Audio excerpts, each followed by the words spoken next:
Welcome back to the Nugget Hunter. My name's Kevin.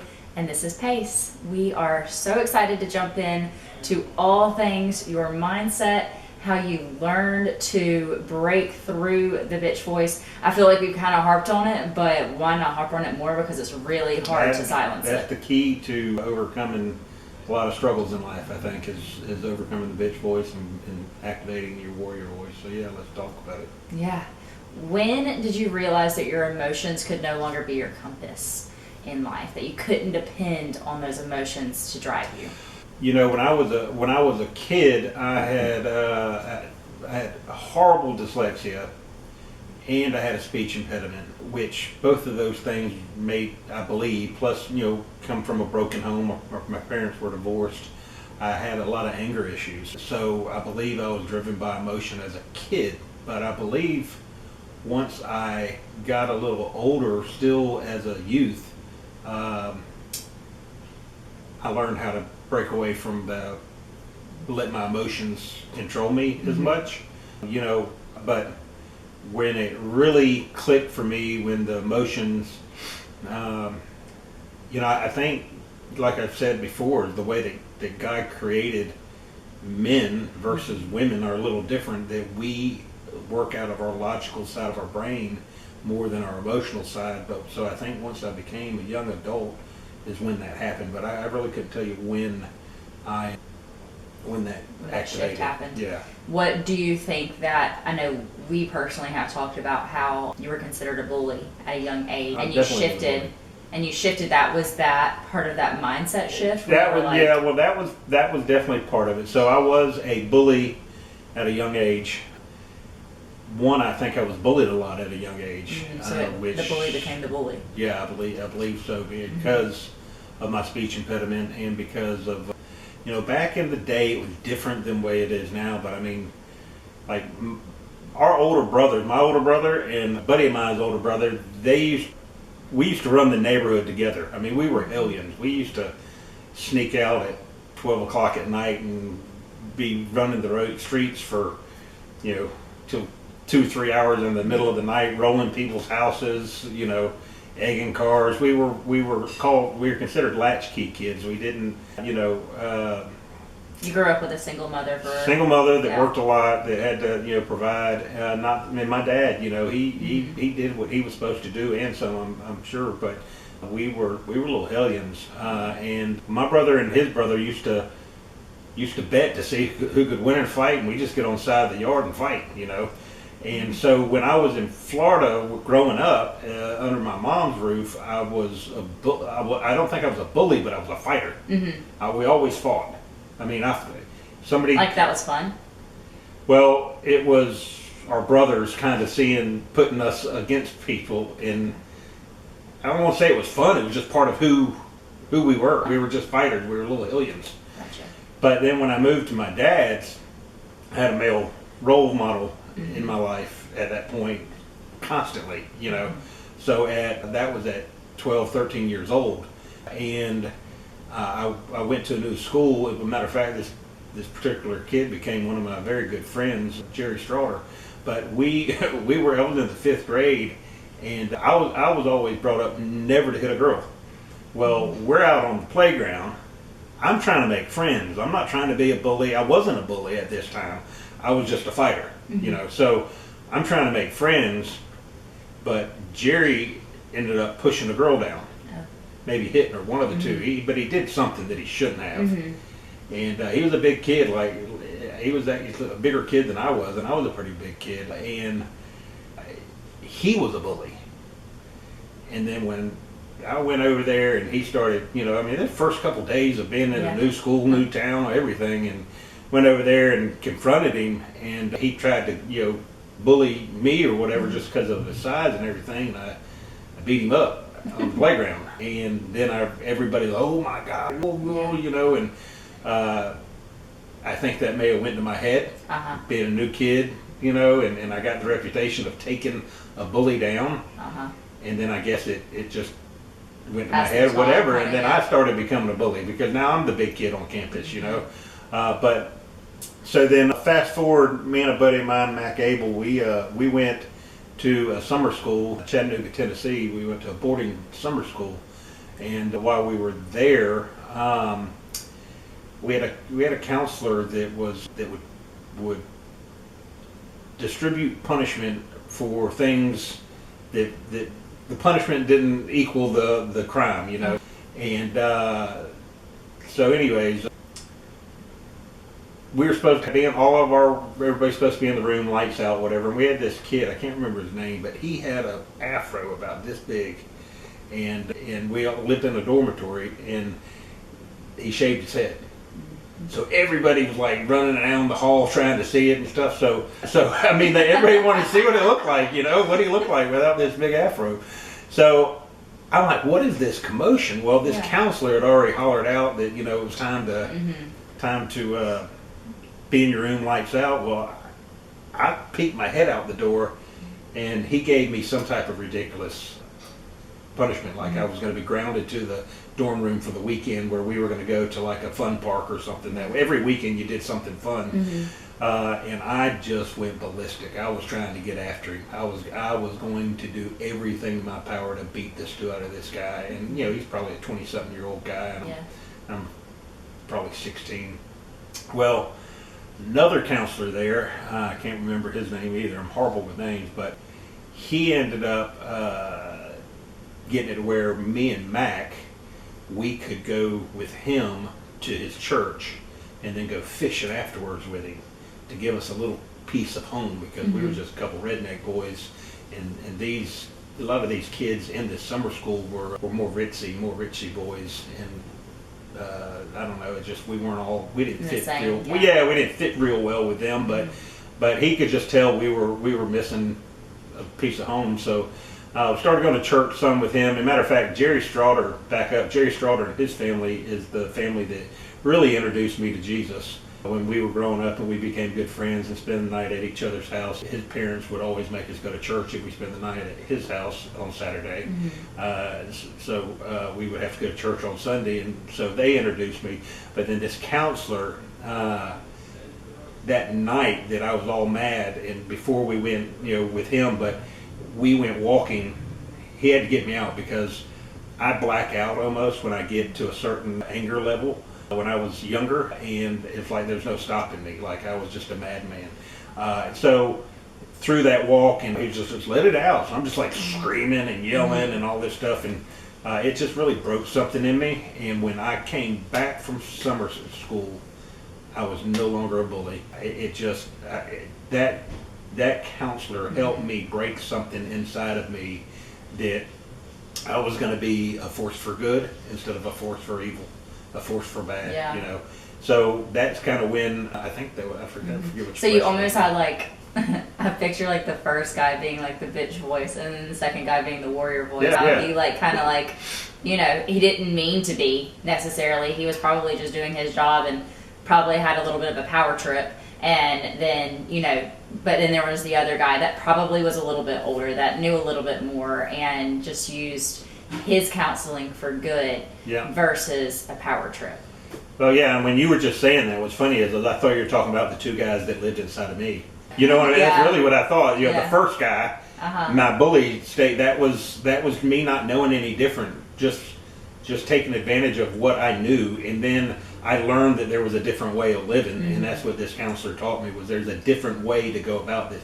You don't have to be a bully. You don't have to be angry. You can channel that energy for good. So when I came back from summer school and we were going through the rest of our time, I was a protector. I would not let because of my fighting background and because of my bully background and everything, I guess I was still a little bit of a bully, but my bully was not to fight. It was to be a protector and to stop situations from happening. So I wouldn't let anybody get picked on, and I became friends, and I was already, I think, but I definitely became much better friends with everybody at school because I just wasn't going to have it. I wasn't going to have anybody picking on somebody, you know, smaller than them because or different than them because they were different. You know, we're all different, and so I just kind of showed a lot of love, and that reciprocated. You know, my friends. I mean, you saw it. That was really cool. I mean, I guess we did a pre-launch thing with my book, The Nugget Hunter, and I did it for my Riverview Academy friends, and wow, did they show up in numbers to buy the book, and that just shows the amount of love that they had for me, which I was just absolutely still blown away by.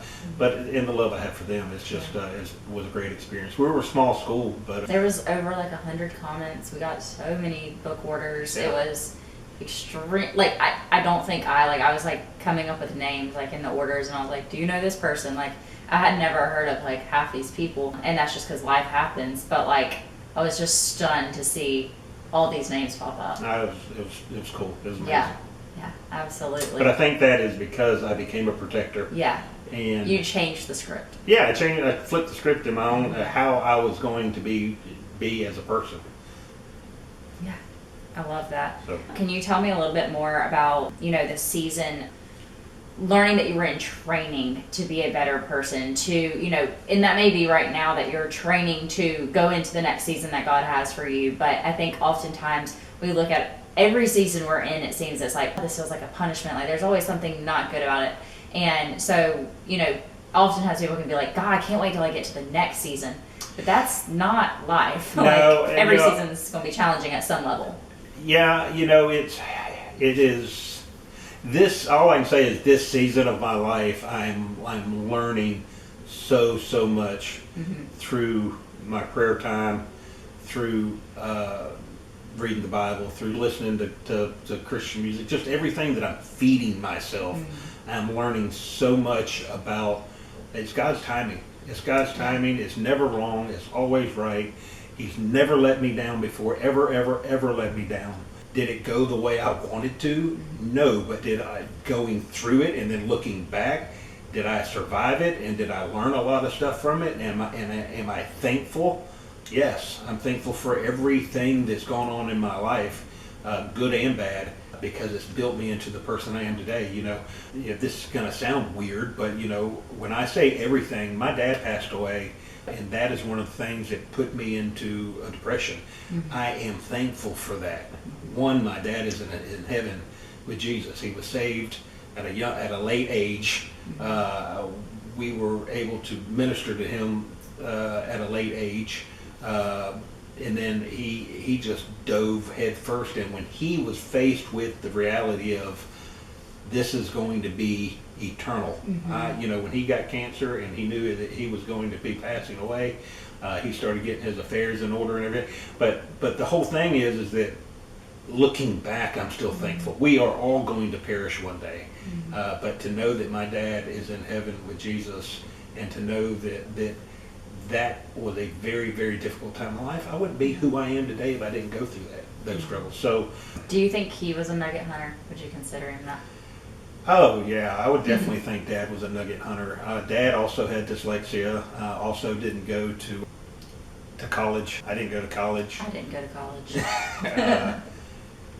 One of my uncles went to college. I'm not sure about And Gail. Aunt Gail. I'm not sure if she went to college or not, but we weren't college people. We were more street smarts and just knew how kind of the world worked. If you put in the effort, if you're not afraid of failure, because failure is part of life.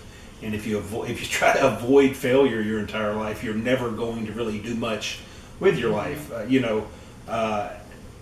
So you got to be willing to push that envelope, but you need to do it intelligently. You need to do it with a plan. When we moved down here and I started a used car lot in Fort Walton, I didn't have much of a plan. I was trying to run from depression. I was trying to distance myself from my brother, and I just knew that I could start over in whatever I did, but I really didn't have a plan, and it almost broke us mentally, physically, and spiritually, everything. It almost broke us completely. So I wouldn't advise just jumping into something, but I do advise creating a plan and not waiting forever to execute on that plan. Get active in that plan and start moving on it. But yeah, I just think that I get kind of sidetracked when you ask me questions because my brain starts running. That's okay. I really like it because I have these questions here to keep us on somewhat track, but really I just love to hear more of your thoughts overall. And, you know, it doesn't have to be something specific or Okay. a specific topic. Something that I was going to ask you about is I've always heard like masculinity breeds masculinity. Yeah. Femininity breeds femininity. Yes. So, with that being said, in the training ground stage for Coleman, you had to be extremely involved. When he was little, you had to be extremely involved so that he grew that masculinity and that logic side of his brain, I guess. And so what does that look like for you, and how did it look like? I know you had Paul at a young age, but do you feel like that masculinity it took longer to develop until you were older, or did it naturally come even though he wasn't like fully there because of the divorce? No, because, you know, I think a child develops at a young age. You're learning. Like when you're first born, imagine you don't know anything. Yeah. So the first 4 or 5 years of your life is huge for a father's influence to be pouring into their children, male and female. But for the male aspect, especially because, you know, if a son, like my son, for instance, my son, he has a sister, so they play together. Well, my daughter likes to play dress up and whatnot. So, you know, my son would go in there, you know, maybe want to play dress up with her, which is fine. But to let that go to a level that is not masculine after just some playtime is not acceptable. Right. To be growing a masculine man. So a father being in that household and in that role, I was able to, hey bud, hey, I see those little high heels you got on, but let's put on daddy's boots. Yeah. You know, listen to these clink clank around the house instead of those little high heels clink clanking around the house, to direct his playtime to be a more masculine playtime. So, you know, a lot of he was like 2 at this time. I would like to say that. Yeah, he was like 2. He'll but- be listening like they're gonna think I was 16. But the whole thing is that a lot of fathers don't realize the importance of when their children are very young, 1 to 4 years old. You have to pour energy and effort into them. You have to be on the ground, rolling around, tussling with them. You have to let them get out there and get dirty in the mud. You have to, you have to let them scrape their knee and get up and Brush rub it some off, dirt yeah. on it and keep playing. You know, you can't coddle these little guys. Otherwise, they're going to grow up to be coddled little, young adults. And so that is something that I think is very important in growing, helping a young man or child grow into a young man in a masculine state, is to pour into that child at a young age. But I didn't have that I can remember. Now my memory, I didn't have a good childhood in different areas of my life, so a lot of my memory is I don't remember. But I know that we didn't have a man in our life on a daily basis. So me and my brother, my sister was a little hellion too, don't get me wrong, but me and my brother, we did what we wanted to do. Yeah. There was no stopping us. We whatever we wanted to do, we would do it. And so the best thing that could ever happen to me was getting in an argument with my mom, and a final argument, and it happened all the time, but a final argument with my mom, and me moving to live with my dad, because now I've got a man in my life, and I can't just act however that I want to. I can't act out of emotion and all those things. So to have him in control and having punishment that would stick, because he was a masculine man himself. You know? Absolutely. Talking, not that I don't know who exactly will be watching. Maybe it's not people with really young children, but maybe it is. How would you introduce the bitch voice and the warrior voice to us as a young child, so that we grow up recognizing the difference? Well, it's funny. I don't know if I'll ever release it. I'm sure I will at some point, even if it's just for my grandkids. But I've written a little book for children about the nugget hunter for children, and I would introduce them to the fruits of the Spirit, and get them to understand the fruits of the Spirit. And then as children make decisions in their life, you have to correct them and let them know that is coming from a area that is selfish or an area that is not kind. And I think all parents, for the most part, do that. They try to do that. But I think introducing them to the fruits of the Spirit. Your mama made up a song. I'm sure you know it. Record it and put it on. Why don't you sing it for us? No. You got love, joy, peace, and I'm gonna be patient. Kindness, goodness, gentleness, faithfulness, and self-control. So but we would introduce. I would introduce that to your children young, and then make sure that they understand what those words mean, and not just mean, but see them displayed in your own life. You can't expect your kids to do something different than what they're modeling or what you're modeling. No, I absolutely love that, and we will be launching that book. That book. We will be launching that book. I kind of have strategy and plan to when the other books come out. We haven't really talked about it. That's just a small little children's book. It's going to be like a coloring book type thing. Well, and all my friends are having babies right now, so I need those kind of gifts to give people. It'd be really cool to go ahead and have that. Yeah. So what made you stop waiting for life to get easier and just get stronger? I feel like you started at that at an extremely young age too, though. Life never's been easy for me. Yeah. Y'all got to imagine, if you can possibly think about it, being in the 5th grade and finally being now I had a speech impediment until I was 10, 11, 12 years old. 10, 11 years old. So the only 2 people that could really understand me on the face of this earth was my brother and my sister. My mom even had difficulty. So people couldn't really understand me.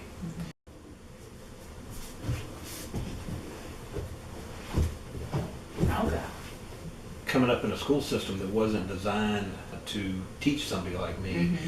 Thankfully, Riverview Academy had a program where Miss Angie Barber, still love her to this day, she, very patient, very kind woman, taught a special ed type class for kids with dyslexia and learning disabilities to help us try to learn. And she was learning how to teach us along the way. It was all trial and error back then.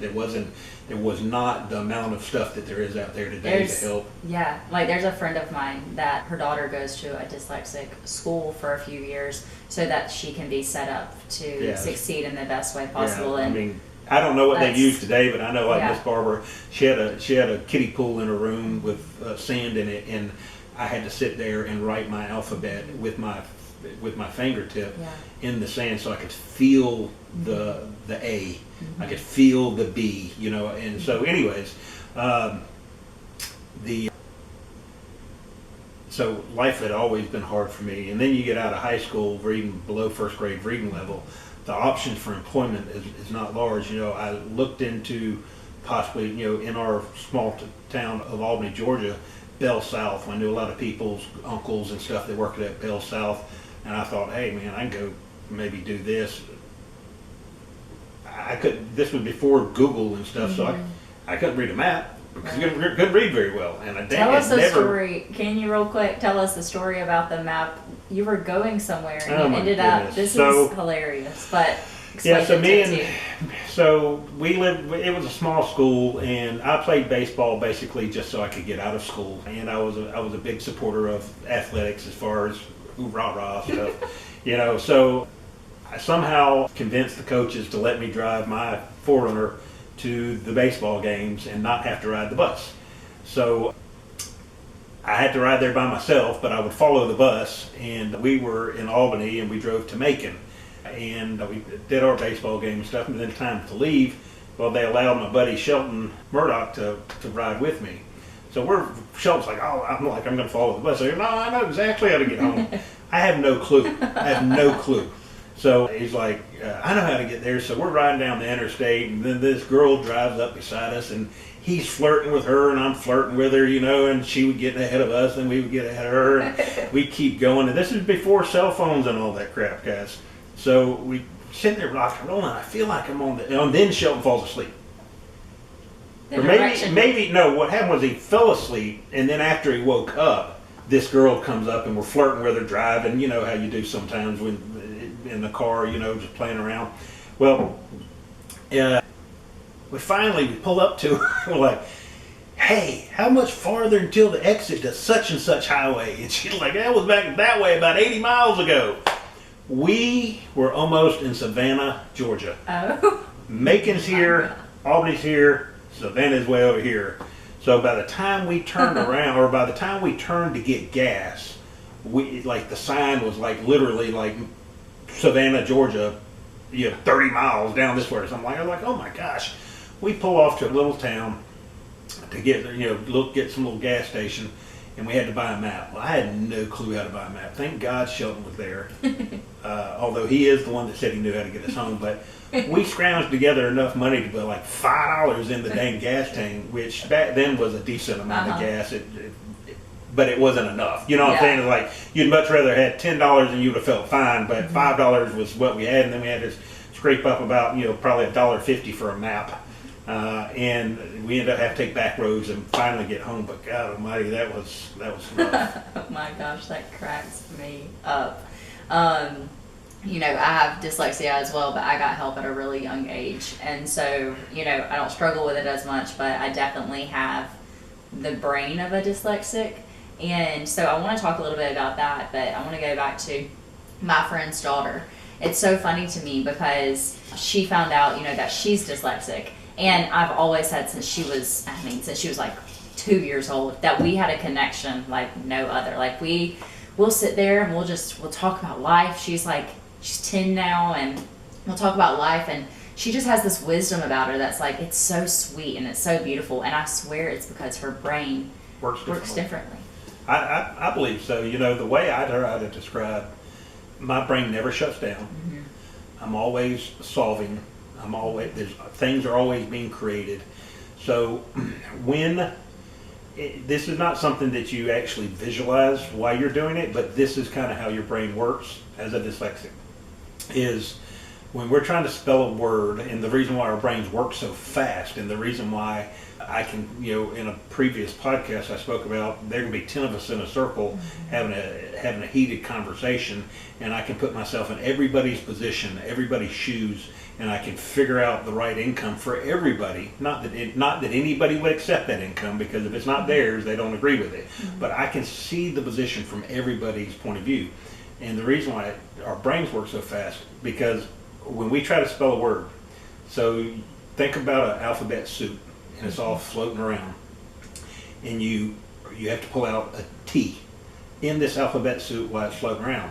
You are looking for it, and you find the T, but it may be upside down or sideways or right side up. Mm-hmm. You really don't know, but you know that it's a T, or you believe it's a T. Mm-hmm. So your brain reaches in and it grabs the T and it puts it in its placeholder. Mm-hmm. Then you're looking for an H, and you're looking around, and you find that H. You grab it, and it pulls it out, and it puts it in its placeholder. Then you find the E, and once you find the E, you put it in its placeholder. Even if, that is the correct way to spell it, but even if you spelled it with an A by mistake, that that's kind of the placeholder for it, and then you go to sound it out, T-H-E, you sound that out, but you're not, so we are so focused on grabbing the right letter and putting it down, we're not focused on the flow of that word into the next, we're not focused on the position of them, or even in the right place, because we could definitely, while we're looking for T-H-E, we can see the E before we see the H, grab the E and throw it down, and we're just putting it down to hold it. But our brain doesn't see that it's in the wrong place, because we know that we've got kind of all the letters that make the sound of that word on the paper now. So anyways, it's just our brain works really, really fast, because we have to do that in such a fast. Just think about writing. When you're writing, pow, pow, pow, pow. You're grabbing all these words, all these letters, but by the time your brain is coping every single time. It's figuring out how to work faster. Yeah. So by the time you get to the end of a sentence, you've got everything there, and you could go back and read it, and it looks just perfect. But then you turn that paper in, and out of the 12 words on the paper, 9 of them are completely misspelled. Mm-hmm. Yeah. It's kind of like we didn't even see it. We didn't even see it. Yeah, we didn't even see it, because in our mind we grabbed the right letters and put on paper. So that's like Hangman has always been the hardest game for me, because I'm like, I don't know what letter to grab. Yeah. Like, I don't know how to even spell that in the first place. Yeah. But yeah, so I forget what the question was again. That's kind of what I do. But the dyslexia was a huge challenge to overcome, but at the same time a huge blessing because my brain works so much different. That was the question. Yeah, my brain works so much. So you kind of explained what dyslexics look at, like in their brain on how to spell a word, but how in the real world does it seem to make our brains work differently? You kind of talked about being able to see different points of view. Is there anything else that you feel like, I mean, I guess we've never experienced another brain, so yeah, so can't really say. The only thing is that I can put myself in everybody's position at the same time.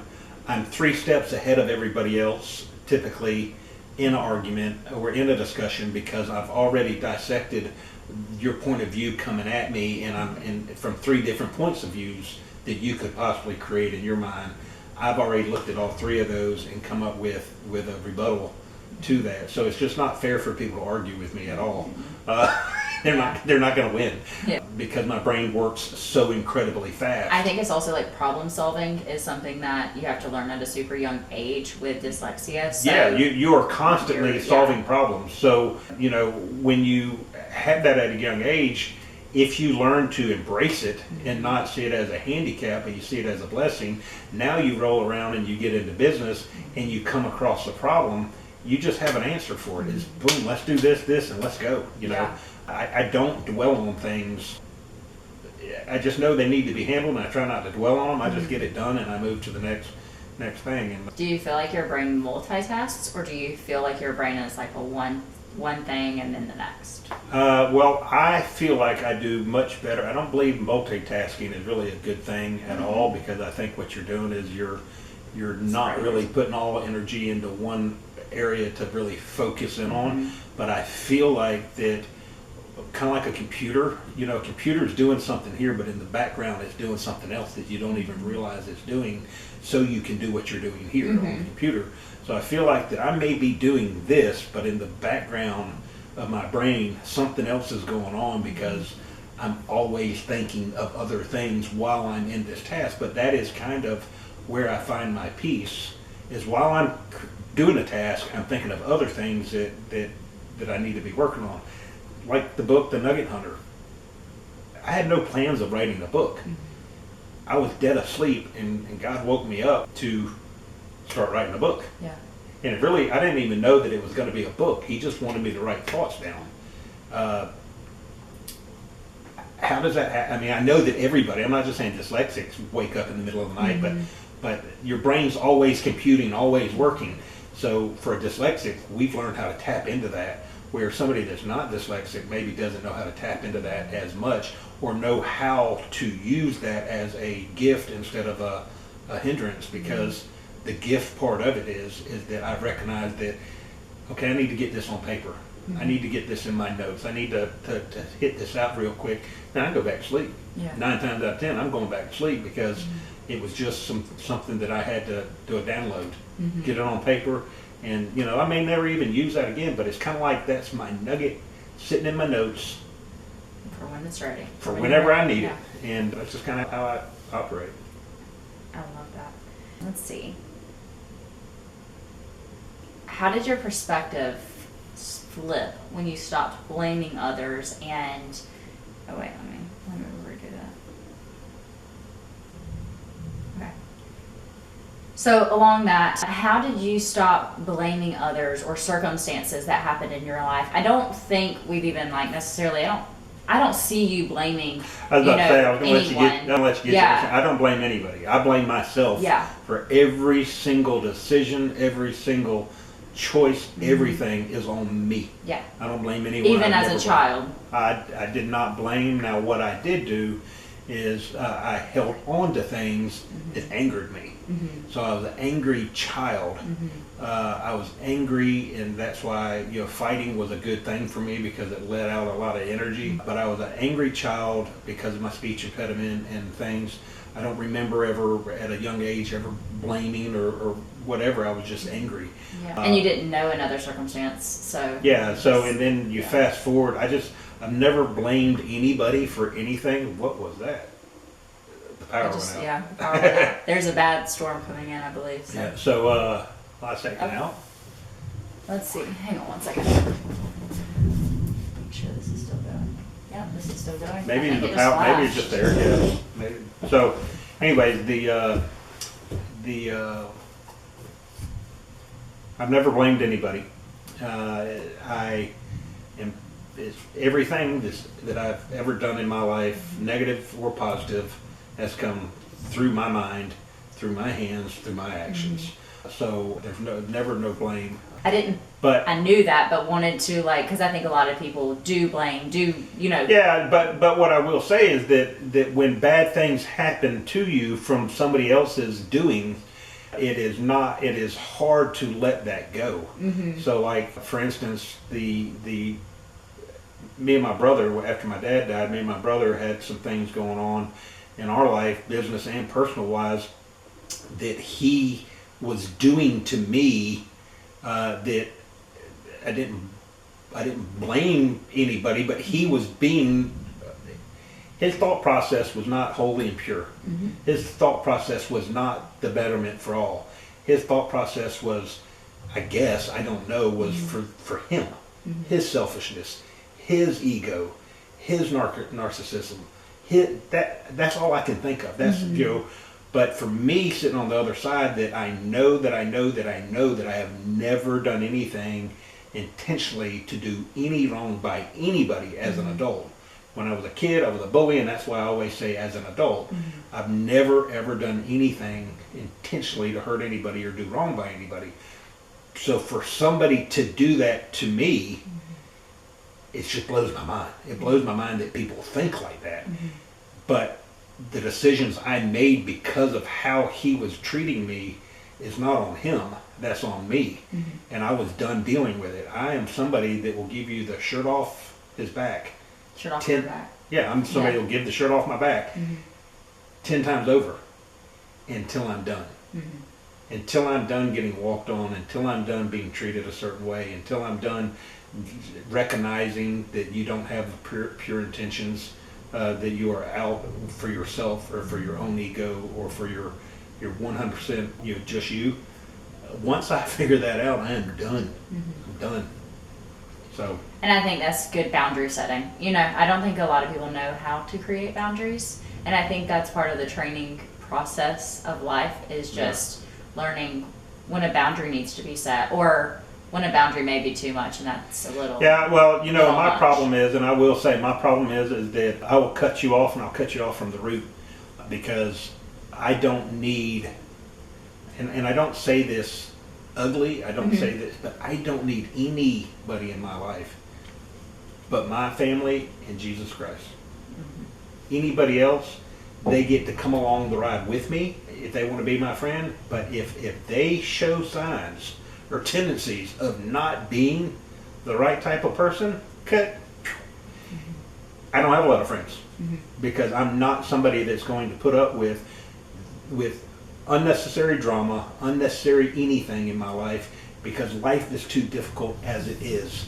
Life is very, very hard to go after your goals and achieve your goals and going through your valleys to reach your mountaintops, even if they're small mountains and small valley tops along the way. Life is difficult.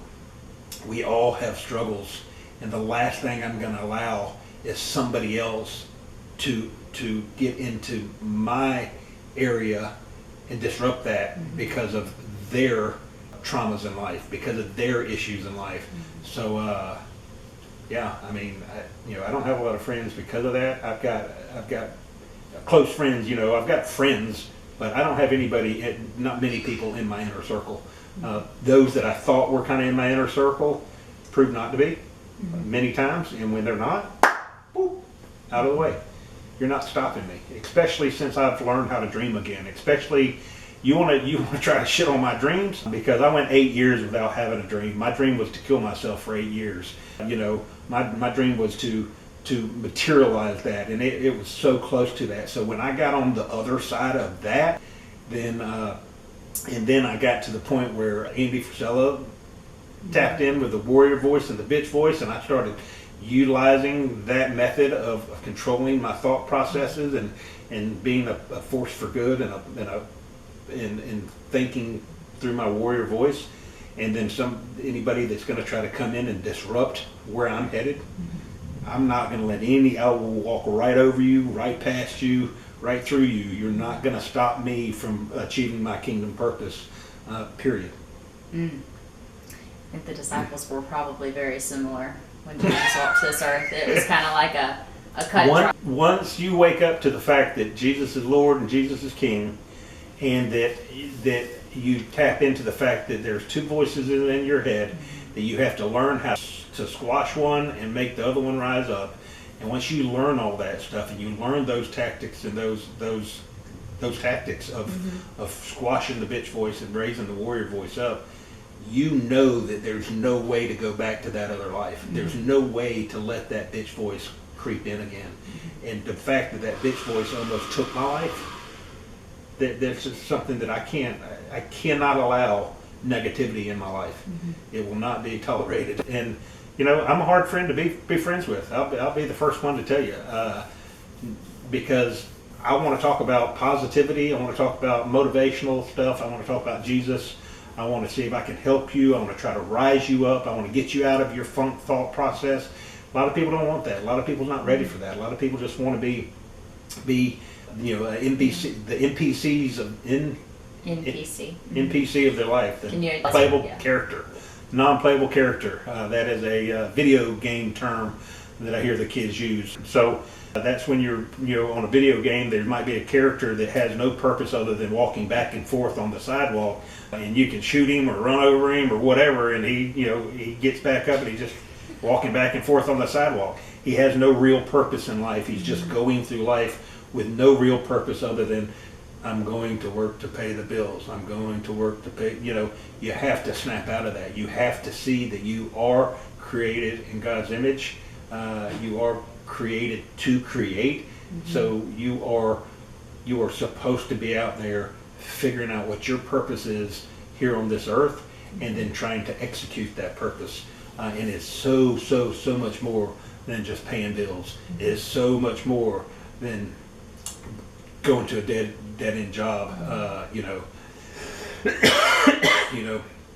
Our purpose is big, and there's a lot to do to get to our purpose, to be in, to do what we want it to do. So I got to start working on it every day, and I can't let anybody interfere with that. Yeah, you're in the battlefield every single day. Yes, ma'am. Even today. Yes, ma'am. Yep. So I actually was going to have us talk about your battle rhythm per se, what you do each day, and we kind of talked a little bit about that before, but I think what we're going to do is have him, what you've likely noticed already is that we have small little 10-minute episodes that come out on Thursdays, and so I think that's when you're going to share this week, that Thursday, your battle rhythm, the getting in the Word, the early mornings, and what you've shifted your days to look like, so that people can, if they're having a hard time trying to figure out what that looks like for them, that there can be a strategy behind it and very strategic on, how to get in the Word. What does it look like? I know it's different for everyone. So tune back in on Thursday for that little episode, just so that you can have a strategy behind your mornings and behind your day. Absolutely. Let's get out there and get after it, guys.